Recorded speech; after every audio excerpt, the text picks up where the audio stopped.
The walls are closing in on Keir Starmer tonight, and what's unfolding is nothing short of explosive. The Supreme Court has just made a decision that's sending shockwaves through Westminster, and the Prime Minister's carefully constructed image is crumbling before our very eyes. We're talking about £124,000 in hidden deals, secret payments that were never meant to see the light of day, and a web of connections that goes far deeper than anyone imagined. This isn't just another political scandal that will fade away in a week. This is the kind of revelation that ends careers, that destroys legacies, and that changes the entire political landscape of the United Kingdom. Right now, as you're watching this, emergency meetings are happening behind closed doors, lawyers are scrambling, and the establishment is in full panic mode.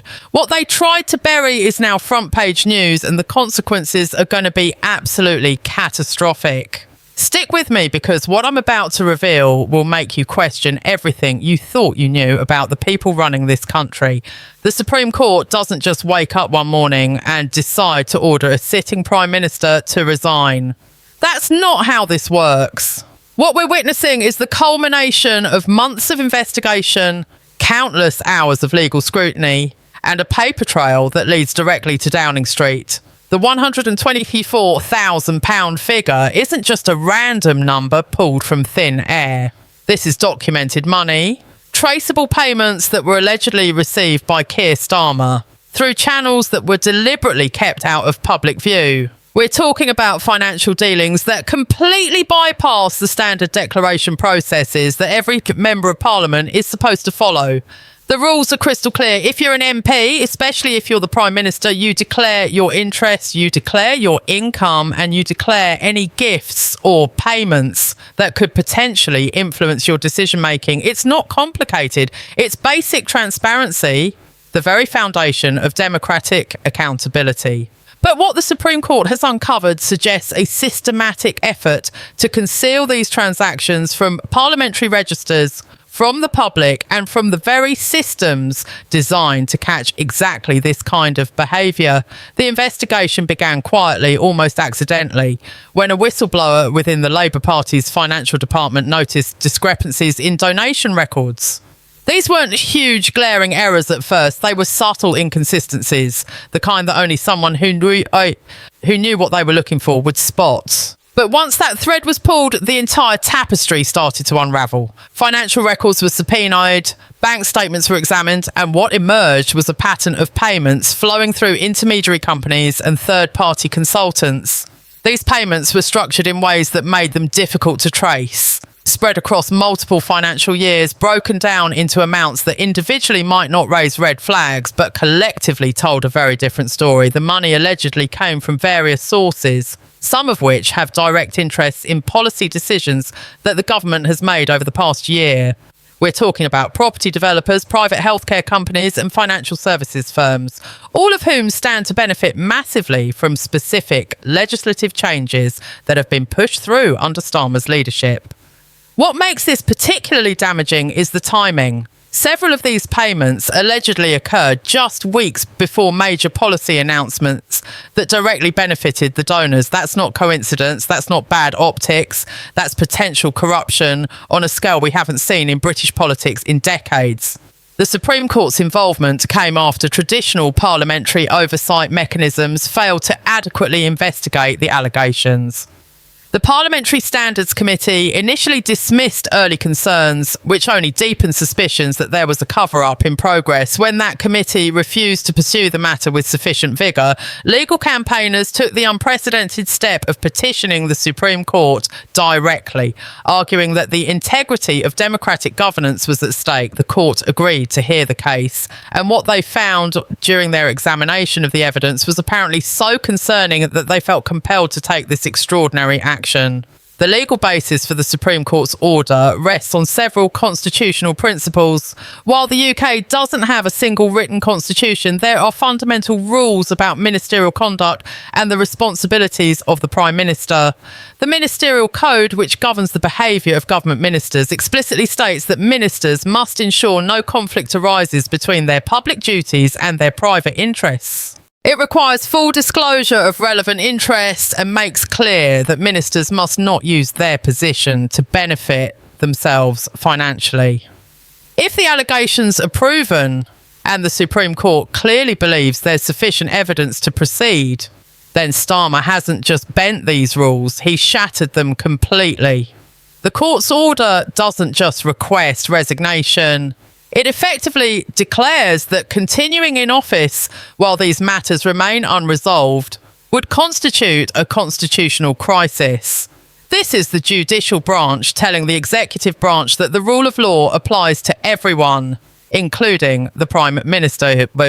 Now, Starmer's defenders will tell you this is all a misunderstanding, that the payments were properly declared through alternative mechanisms or that they were personal matters unrelated to his political role. But here's the problem with that defence. The Supreme Court doesn't issue orders like this based on speculation or political motivation. They've seen evidence that convinced them immediate action is necessary. Legal experts across the political spectrum are describing this as one of the most significant constitutional moments in modern British history. We're not talking about a policy disagreement or a political rivalry. We're talking about fundamental questions of honesty, transparency, and whether the person leading the country has been operating by the same rules that govern everyone else.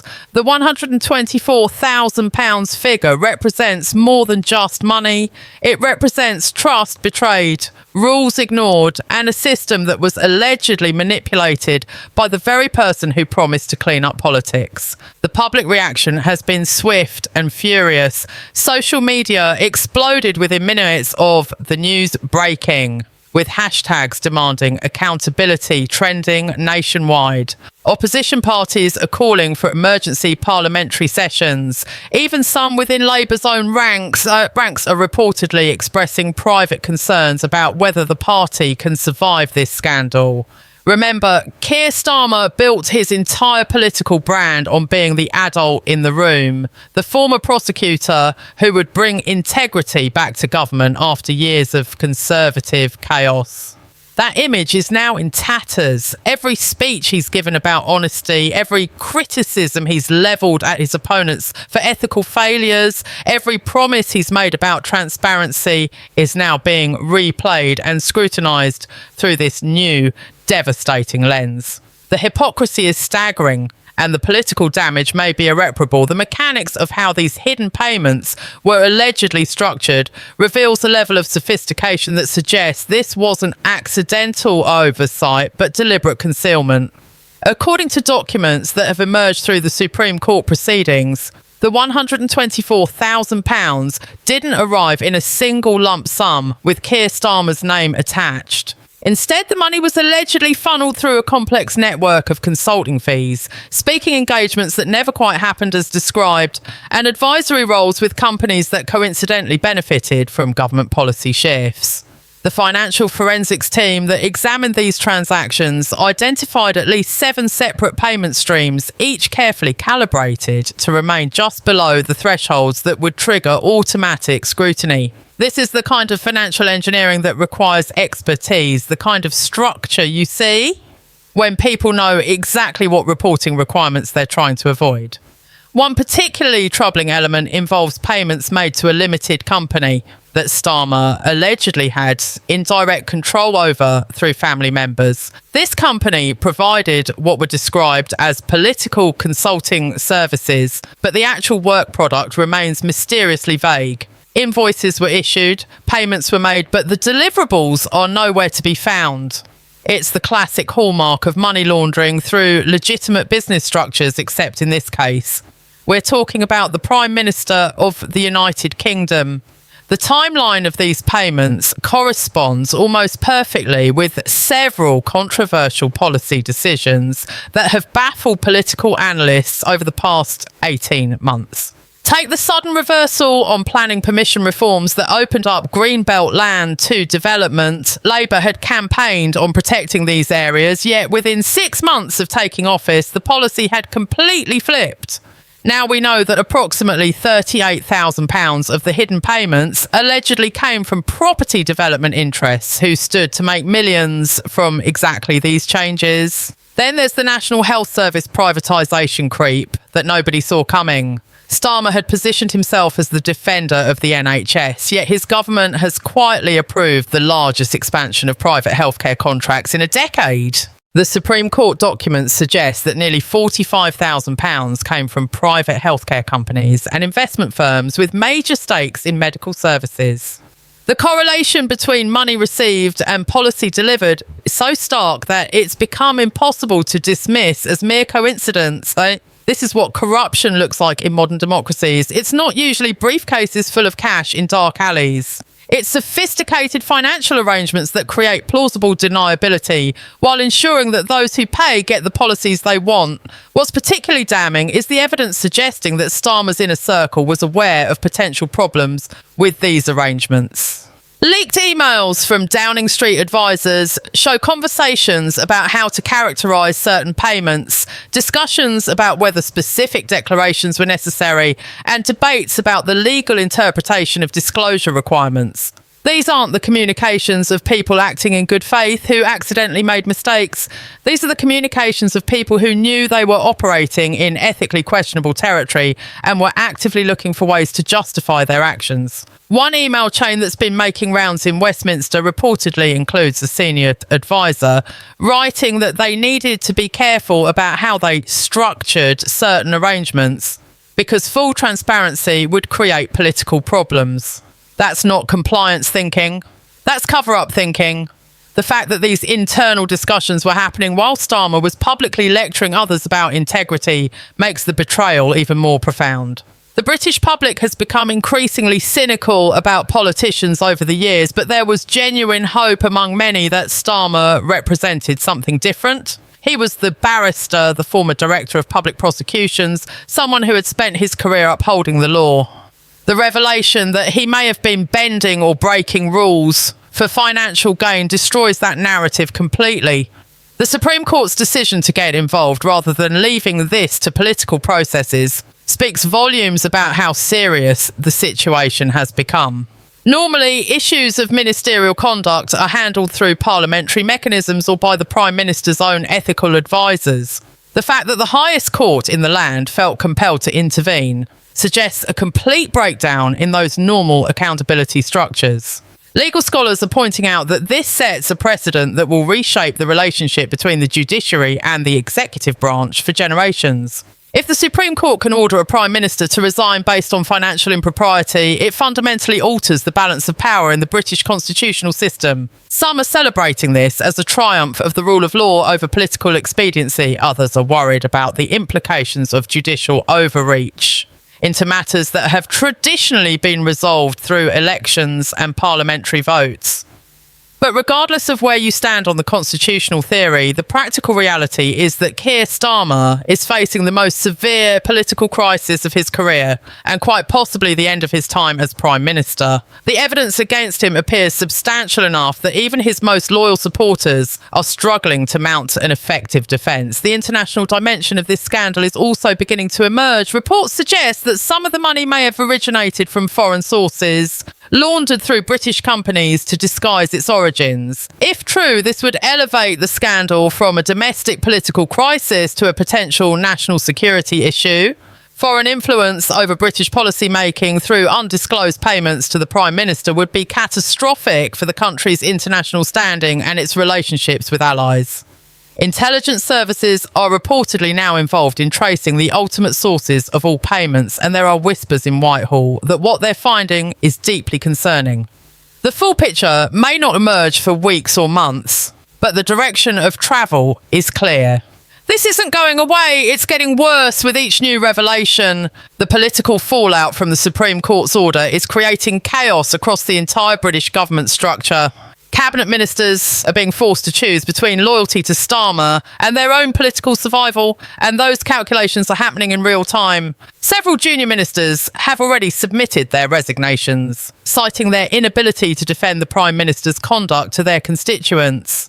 The Chancellor of the Exchequer was notably absent from a scheduled media appearance this morning, fueling speculation that even the most senior figures in government are distancing themselves from what increasingly looks like a sinking ship. Behind the scenes, Labour Party officials are reportedly in emergency discussions about succession planning and damage control. The problem they face is unprecedented in modern political history. How do you replace a sitting Prime Minister who won't voluntarily step down but has been ordered to resign by the Supreme Court?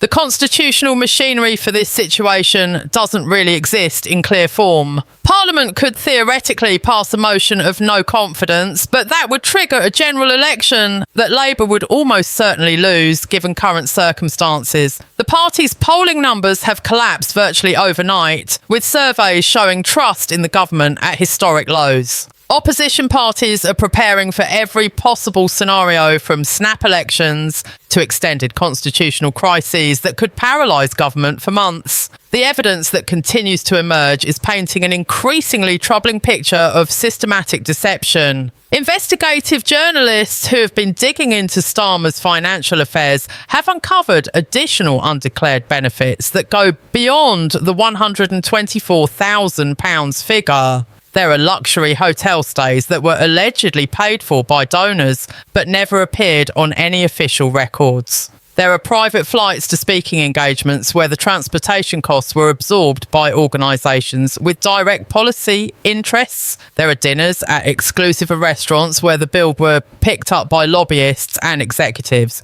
who subsequently gained access to policy-making processes. Each individual item might seem relatively minor, but the cumulative pattern demonstrates a lifestyle being subsidised by people who wanted something in return. This is the definition of corruption, not the crude bribery of earlier eras, but the sophisticated influence peddling of modern politics. The rules exist precisely to prevent this kind of behaviour, to ensure that elected officials are serving the public interest rather than the interests of their financial benefactors. Every one of these undeclared benefits represents a violation of those rules and a betrayal of public trust. What makes this scandal particularly explosive is the contrast between Starmer's public statements and his private actions. Just 6 months ago, he gave a major speech about cleaning up politics and strengthening ethical standards in government. He called for stricter rules on ministerial conduct, harsher penalties for those who violated transparency requirements, and greater oversight of financial dealings by elected officials. That speech is now being dissected line by line, with commentators pointing out the staggering hypocrisy of someone advocating for rules they were simultaneously breaking. Video clips of Starmer condemning his predecessors for far lesser ethical lapses are going viral, with millions of viewers watching him demand accountability from others, while apparently believing he was above those same standards. The political messaging disaster is almost as significant as the legal and ethical problems. Even if Starmer somehow survives this legally, his credibility is permanently destroyed. Nobody will ever believe him when he talks about integrity again. His word has become worthless, his moral authority evaporated. That's not something you can rebuild with better spin doctors or more carefully crafted statements. The foundation of trust has been shattered beyond repair. The institutional implications extend far beyond one politician's career. The entire parliamentary disclosure system is now under intense scrutiny. If the Prime Minister could allegedly hide £124,000 in payments, what are other MPs concealing? How many other elected officials are benefiting from similar arrangements that have simply not been discovered yet? The Supreme Court's intervention has opened a Pandora's box that threatens to engulf Westminster in a wave of investigations and revelations. Parliamentary authorities have announced a comprehensive review of all ministerial declarations going back 5 years, and there are reports that numerous other MPs are now frantically consulting lawyers about their own financial arrangements. The culture of entitlement and corner cutting that has infected British politics is being dragged into the harsh light of public examination, and what's being revealed is deeply ugly. This is a system that has been working for the benefit of insiders as rather than the public they claim to serve. The rules were written to be easily circumvented by anyone with decent legal advice. The enforcement mechanisms were deliberately weak to protect the political class from serious consequences. That entire corrupt structure is now collapsing under the weight of this scandal. The human cost of this crisis is also beginning to emerge.